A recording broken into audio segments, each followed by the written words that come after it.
नहीं हुई है। तीनों बल्लेबाजों का प्रदर्शन न सिर्फ रन बनाने तक सीमित रहा, बल्कि ये चयनकर्ताओं और बीसीसीआई के लिए एक स्पष्ट संदेश भी था। ये प्रदर्शन ऐसे समय आया है जब भारतीय टीम के वनडे भविष्य, कप्तानी की दिशा और सीनियर खिलाड़ियों की भूमिका को लेकर लगातार चर्चा हो रही है। ऐसे में सवाल उठना लाजमी है, क्या इस प्रदर्शन को देखते हुए बीसीसीआई वनडे सीरीज की कप्तानी को लेकर फिर से विचार कर सकती है?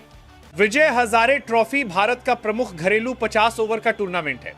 यह वही मंच है जहां युवा खिलाड़ी खुद को वनडे फॉर्मेट के लिए साबित करते हैं और सीनियर खिलाड़ी अपनी निरंतरता, फिटनेस और मैच अवेयरनेस दिखाते हैं।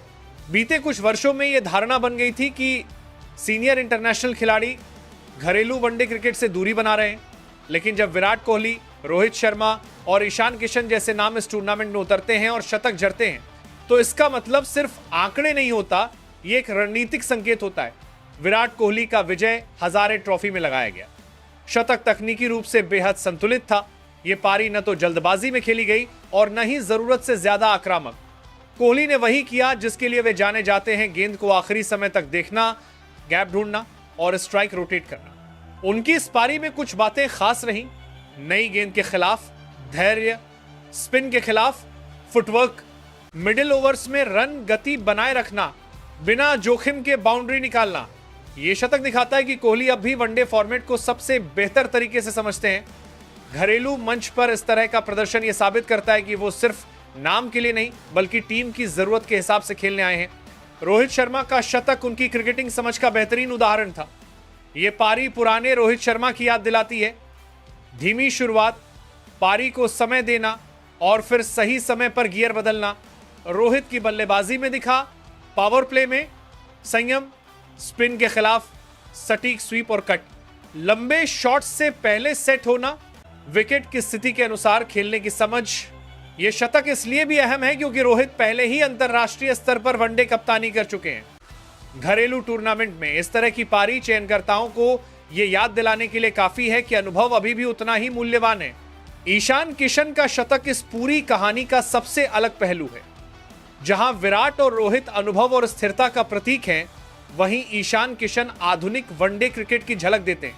उनकी पारी में देखने को मिला स्पिन और पेस दोनों के खिलाफ आत्मविश्वास। ईशान का यह शतक बताता है कि वो सिर्फ T20 आक्रामक बल्लेबाज नहीं है, बल्कि वनडे फॉर्मेट में भी मैच को गहराई तक ले जा सकते हैं।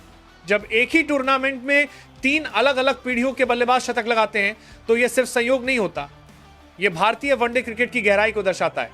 विराट कोहली निरंतरता और मानसिक मजबूती देते हैं। रोहित शर्मा अनुभव और रणनीतिक सोच रखते हैं। ईशान किशन युवा ऊर्जा और आधुनिक अप्रोच वाला खिलाड़ी है। इन तीनों का एक साथ फॉर्म में होना चयनकर्ताओं के लिए सुखद समस्या है। वनडे कप्तानी का सवाल क्यों उठ रहा है? पिछले कुछ समय में भारतीय वनडे टीम की कप्तानी को लेकर स्थिति पूरी तरह स्थिर नहीं रही है। टीम मैनेजमेंट भविष्य को देखते हुए युवाओं को मौका दिया है। वहीं बड़े टूर्नामेंटों के लिए अनुभव की जरूरत भी महसूस की जाती है। ऐसे में विजय हजारे ट्रॉफी में यह प्रदर्शन सवाल खड़ा करता है, क्या वनडे कप्तानी पूरी तरह भविष्य के लिए तय हो चुकी है, या फिर अनुभव को देखते हुए अंतरिम या सीरीज आधारित कप्तानी का विकल्प खुला है? बीसीसीआई ने पिछले कुछ वर्षों में यह साफ किया है कि चयन और कप्तानी का आधार सिर्फ नाम नहीं, बल्कि प्रदर्शन और फिटनेस है। घरेलू क्रिकेट में शतक लगाना इस नीति के अनुरूप सबसे मजबूत तर्क माना जाता है। विराट और रोहित दोनों का घरेलू मंच पर उतरना और रन बनाना यह दर्शाता है कि वे अब भी जिम्मेदारी लेने को तैयार हैं। वहीं ईशान किशन का शतक यह बताता है कि युवा खिलाड़ी दबाव में